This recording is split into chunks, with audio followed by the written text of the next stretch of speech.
1947 میں انڈیا تقسیم ہو گیا، لیکن مسائل کم ہونے کی بجائے بڑھے۔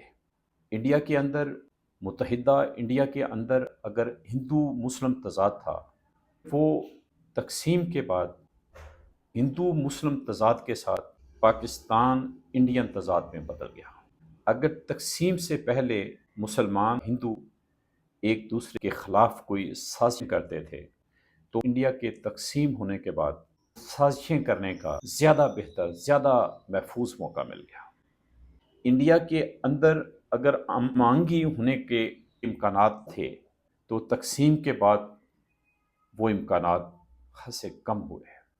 ہم جانتے ہیں کہ انڈیا اور پاکستان کے درمیان 4 جنگیں کہہ لیں، لڑائیاں ہو چکی ہیں۔ یہ لڑائی انڈیا کی ضرورت نہیں تھی۔ انڈین نہیں چاہتے تھے کہ انڈیا تقسیم ہو۔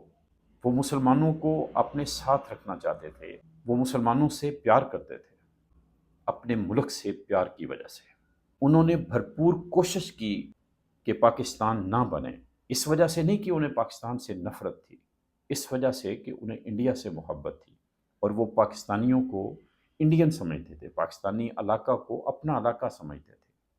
جس سے نفرت کی جائے اسے دوڑایا جاتا ہے، اسے بھگایا جاتا ہے پاس سے، اسے پاس بلایا نہیں جاتا، اسے رکھا نہیں جاتا ساتھ۔ انڈین اگر تقسیم نہیں چاہتے تھے، اس کا مطلب ہے کہ وہ پاکستانیوں سے نفرت نہیں کرتے تھے۔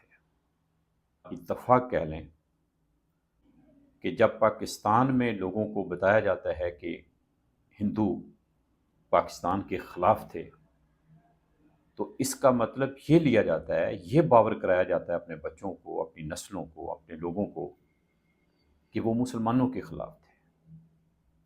ارے بھائی، میں کسی سے نفرت کرتا ہوں تو میں اسے بھگاؤں گا،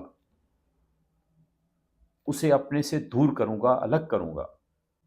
انڈین، ہندو، سکھ مسلمانوں سے نفرت نہیں کرتے تھے، انہیں اس علاقہ سے آج بھی محبت ہے۔ وہ کہتے ہیں ٹھیک ہے، پاکستان بن گیا ہے، پاکستان رہے، لیکن خطہ تو ہے۔ وہ آج بھی اگر کہیں آپ سنتے ہیں کہ وہ انڈیا کو اکھنڈ بھارت کہتے ہیں، کوئی ایشو نہیں ہے، وہ آپ پہ قبضہ نہیں کریں گے۔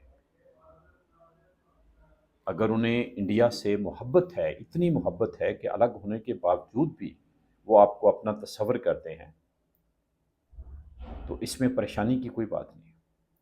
پریشانی کی بات تب ہو جب وہ آپ کی رضا کے بغیر، آپ کی مرضی کے بغیر آپ کے اوپر کوئی قبضہ کریں۔ انڈیا نے پاکستان پہ کبھی جنگ مسلط نہیں کی۔ یہ جنگیں ہم پاکستانیوں نے لڑی، ہم پاکستانیوں نے چھیڑی۔ ہمارا مائنڈ یہ ہے کہ انڈیا ہمارا دشمن ہے۔